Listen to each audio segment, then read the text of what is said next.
Selama libur panjang Lebaran kemarin, saya mencoba melakukan testing untuk total 35 thermal pasta dan 1 thermal pad. Ya, jadi 35 ini saya tes satu persatu. Kenapa? Pertama karena saya melihat ini sekarang thermal pasta semakin marak di Indonesia, berbagai macam merek, berbagai macam spesifikasi yang diklaim oleh vendornya. Lalu karena itulah kami mencoba membuat satu tes yang komprehensif, yang sebanyak mungkin kami bisa dapatkan. Ada yang kami beli dan ada juga yang dikirimkan oleh distributor atau vendornya. Karena kita bicara performa, tolong nanti di kolom komentar jangan bertanya tentang durability lah segala macam, karena kami tidak memiliki waktu. Karena kalau kita lihat durability itu testingnya itu sangat panjang sekali. Dan testing kali ini terbatas pada bagaimana penggunaan aplikasi dari thermal pasta ini untuk prosesor desktop. Dalam hal ini spesifik untuk Intel Core generasi ke-14. Tren konsumen yang kami perhatikan di sosial media sekarang kalau mencantumkan spesifikasi PC-nya itu pasti akan mencantumkan jenis thermal pasta yang dipakai. Jadi seakan-akan thermal pasta ini menjadi satu peranan penting yang bisa memberikan keyakinan bahwa performa thermal untuk prosesornya, kita spesifik bicara prosesor ya, itu lebih baik. Dan biasanya yang menjadi perdebatan adalah soal thermal conductivity. Tapi tidak semua vendor menyertakan spesifikasi thermal conductivity ini. Yang anehnya lagi, vendor-vendor tersebut justru adalah para produsen yang memiliki thermal pasta premium dan banyak digunakan oleh entusias. Kita kembali ke definisi thermal conductivity atau konduktivitas thermal itu sendiri. Jadi, kemampuan suatu material atau bahan untuk mengantarkan panas atau memindahkan panas dari satu titik ke titik lain atau satu tempat ke tempat lainnya. Konduktivitas thermal diukur dalam satuan watt per meter Kelvin. Misalnya saja aluminium padat itu memiliki konduktivitas thermal di angka 235 watt per meter Kelvin di suhu minus 73 derajat Celcius.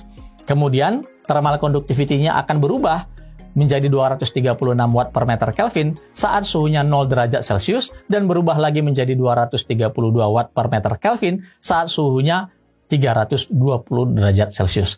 Jadi, konduktivitas thermal pada suatu bahan atau material itu sangat berubah sesuai dengan perubahan suhu dan tentunya juga berhubungan dengan pressure atau tekanan. Total 35 thermal pasta ini saya nggak bisa sebutkan satu-satu ya. Ada dari Arctic, ada dari Cooler Master, ada dari Halnjie, ada dari Gelit, ada dari GD yang terkenal murah ya.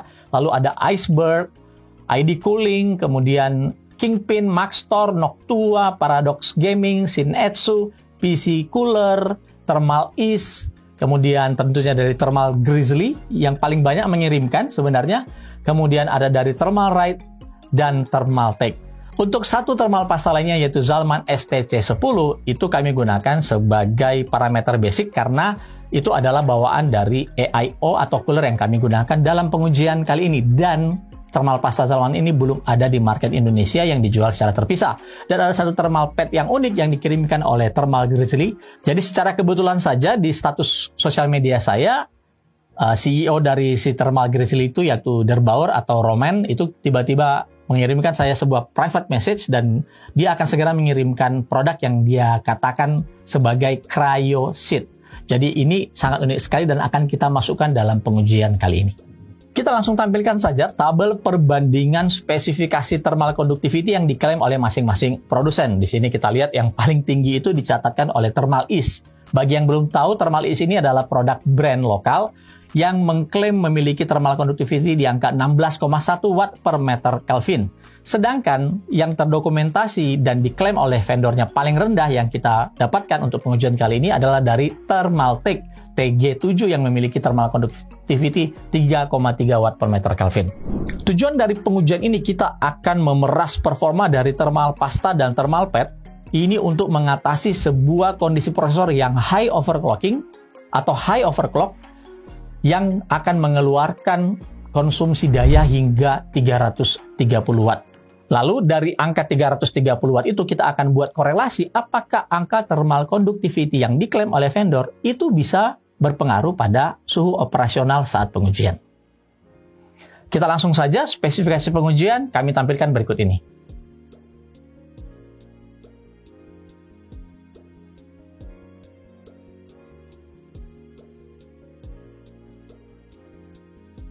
Untuk menghindari variabel yang terjadi dikarenakan kasus atau kejadian yang membuat sebuah prosesor itu tidak bisa kontak dengan sempurna yang disebut dengan bending, kami menambahkan sebuah thermal right BCF untuk memastikan kontak dari cold plate Zalman Alpha 2 A36 yang kami pakai itu benar-benar sempurna dengan bagian prosesor Core i7 14700KF yang kami pakai. Aplikasi thermal pastanya kami pakai dengan teknik mengoles pada semua permukaan. Jadi tidak pakai titik-titik untuk menghindari nanti pertanyaan ini dipakainya seberapa banyak. Jadi dioles pada semua permukaan agar memastikan thermal pasta benar-benar mengcover seluruh permukaan IHS. Untuk suhu ruangan dijaga pada angka 26-27 derajat Celcius. Setting pada AIO yang kami pakai, preset normal dari motherboard yang kami tampilkan settingannya. Demikian juga settingan dari BIOS untuk prosesornya. Pembebanan menggunakan Cinebench R2 3 multi-core selama 10 menit yang kemudian di-logging dengan menggunakan HW Info. Yang kami ambil ada suhu temperatur dari prosesor, CPU package power, dan kami juga mengambil CPU RPM, ya ini adalah kipas dari AIO yang kami pakai, serta OPT RPM. Ini adalah putaran kipas yang digunakan oleh si Zalman. Kami juga menampilkan grafik saat pengujian yang kami tampilkan per 3 produk dan satu grafik untuk thermal pasta bawaan AIO yaitu Zalman STC10 dan Cryo Sheet. Tentunya dalam beberapa detik baik kipas maupun pompa AIO yang kami pakai langsung bekerja 100% ya. Maklum saja dengan langsung menghit 300 watt itu akan berputar pada maksimumnya baik itu pompa maupun kipas pada radiator. Ini juga sesuai dengan profil yang kami set yaitu normal di motherboard Z790 Aorus Tachyon. Kita langsung ke hasil pengujian yang kami tampilkan berikut ini. Semua thermal pasta dalam pengujian tidak ada satupun yang menyentuh suhu TG Max dari prosesor Core i7 14700KF yaitu di 100 derajat. Ini disebabkan kapasitas pendingin yang digunakan yaitu Zalman itu sangat mumpuni meredam load prosesor di atas 330 watt. Jadi bukan karena thermal pastanya yang sangat-sangat super. Dari data yang ada, kita juga melihat thermal pasta yang paling rendah klaim thermal conductivity-nya 3,3 watt per meter Kelvin dari Thermaltake TG7 itu tetap menghasilkan suhu di bawah TG Max. Kalau kita bandingkan dengan sebuah thermal pasta yang paling tinggi, Thermalist T16, selisihnya itu jadi tidak begitu signifikan. Karena pada akhirnya yang kita cari adalah angka yang tidak menyentuh dengan TG Max. Kamu yang suka dengan suhu idle, kamu berapa? Suhu idle-nya berapa? Ini abaikan saja karena suhu idle yang tinggi sekalipun, yang kami sengaja kami set untuk Zalman STC10 yaitu 34 derajat, itu menghasilkan suhu maksimum yang hanya ada di 94 derajat. Jadi bukan karena suhu idle-nya. Kecuali suhu idle tadi itu tidak normal. Misalnya begitu hidup komputer 60 dan langsung menaik perlahan. Berarti ada satu masalah yang terjadi pada unit AIO yang kalian pakai atau pendingin yang kalian pakai. Dari 35 produk thermal pasta, hanya 4 saja yang memiliki suhu maksimum paling rendah yaitu di 92 derajat Celcius. 4 produk ini adalah Arctic MX4, Thermalist T16, Thermal Grizzly Cryonaut Extreme, dan Cryo Sheet.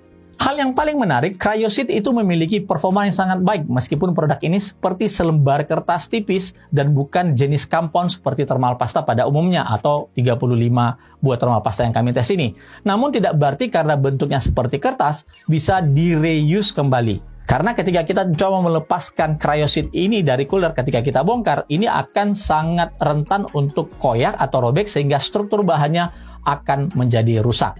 Perlu dicatat, untuk Cryo Sheet dia adalah electrically konduktif atau bisa mengalirkan aliran listrik. Jadi hati-hati ketika menggunakan Cryo Sheet. Perhatikan pada kolom suhu rata-rata atau average temperature yang mendapatkan suhu di bawah 86 derajat Celcius. Selain dari 4 tadi yang terendah pada suhu maksimum, ada juga tercatat GD900, 2 produk dari Iceberg, Noctua NT-H2, dan Thermalright TF8EX, serta Thermalist T13.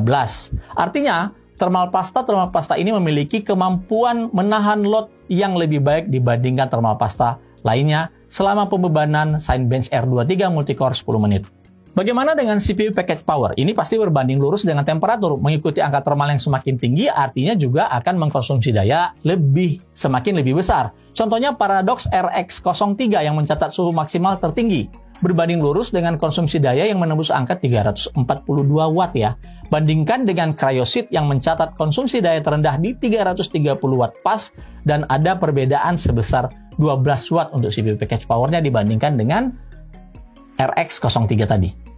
Bagaimana dengan angka performa Cinebench-nya? Kami tampilkan berikut ini grafik dari hasil skor Cinebench R23 Multicore selama 10 menit dari masing-masing thermal pasta. Dan kita lihat itu sama sekali tidak ada problem dan semua masih selisih angka-angkanya itu masih dalam margin error yang wajar. Jadi kita tidak menemukan ada throttling pada saat kami melakukan pengujian.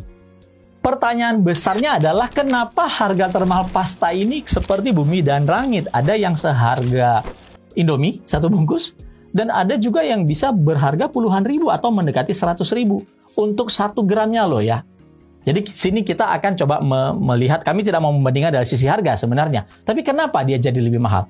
Setelah kami lihat spesifikasinya, kami mengambil satu kesimpulan, ini adalah sudut pandangan kami pribadi. Ada beberapa thermal pasta yang bisa beroperasional dengan suhu ekstrim, di bawah minus 200 derajat Celcius.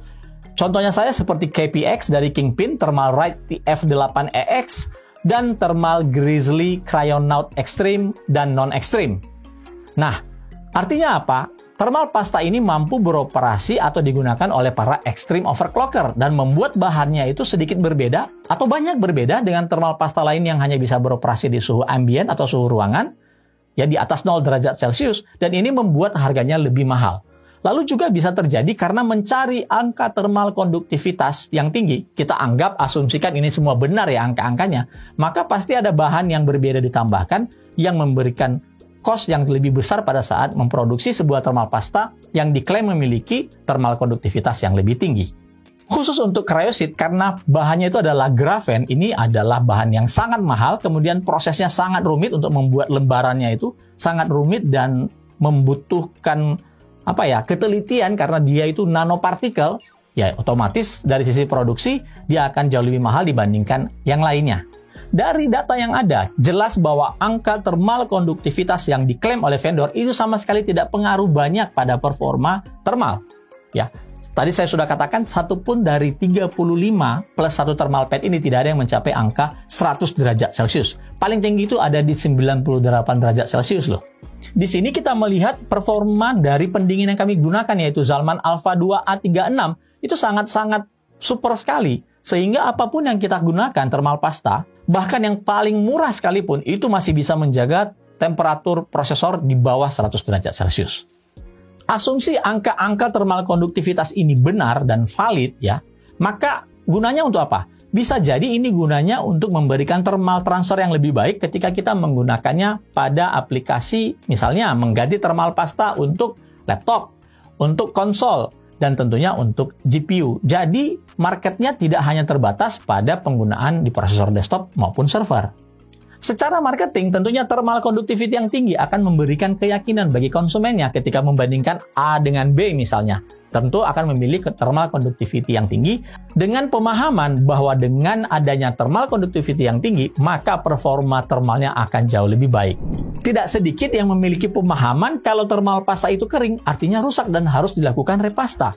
Ini otomatis terbantahkan ketika kami menggunakan Cryosit. Cryosit ini adalah bentuknya seperti kertas tipis 0,2 mm dan itu seperti menjadi isolator antara bagian IHS dengan bagian cold plate. Tapi kita lihat performanya, dia bisa setara dengan sebuah thermal pasta premium seperti Cryonaut Extreme atau Thermal East T16.